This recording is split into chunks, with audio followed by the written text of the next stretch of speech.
بارك الله فيك وشكرا على الاستضافة، وسعيدة طبعا تواجدي معكم. شكرا مرة أخرى. أولا، مهرجان موازين يطرح في كل دورة تحديات وتوقعات، ما هي مفاجأتك لجمهور هذا العام؟ طبعا جديدي كل يعني إن شاء الله السهرة غتكون كلها مفاجآت، فأنا محضرة للجمهور مفاجأة اللي كانوا كنتظروها من أول ما طلعت من برنامج أرب آيدل، اللي هو أغنية خاصة بسلمى رشيد. فاليوم إن شاء الله لأول مرة وحصريا على خشبة مسرح موازين وأمام الجمهور جمهوري المغربي غادي نغنيها، وكنحب نهديها ليهم والبلادي ولكل شخص سواء من المغرب او من كافه الدول العربيه اللي كيشجعوا وكيدعم سلمى رشيد. انا الحمد لله ساليت الالبوم، كنستعد لطرحه، متفق عليه انه يطرح بعيد الفطر ان شاء الله.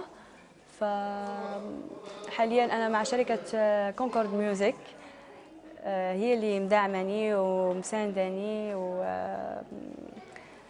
كنحب نوجه لهم تحيه كلهم. فان شاء الله يكون الاعمال في المستوى ونحقق نجاح يا رب.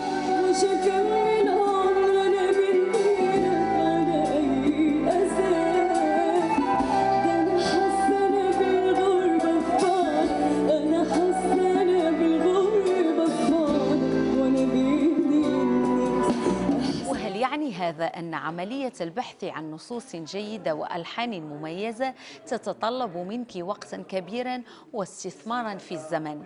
أكيد طبعا أكيد، لأن باش أنك تحدد مسيرتك الفنية لازمك أعمال ناجحة وأعمال مميزة. أنا كيف ما كنلاحظوا حاليا أصبحت الساحة الفنية مليئة بالأصوات وبالفنانين، فالتميز هو اللي كيخليك تبصم اسمك في الساحه الفنيه، وهذا اللي كنسعى ليه. لهذا انا يمكن من الناس اللي كنطلب وقت طويل حتى نختار اغنيه، خاصني اغنيه اللي نحس بها انا قبل الجمهور، لان الا حسيت بها انا غنوصلها للجمهور وغادي يحس بها حتى هو. على المستوى الفني، ما هي ابرز الصعوبات التي تعترض جيلكم من الفنانين؟ صعوبات يعني أكبر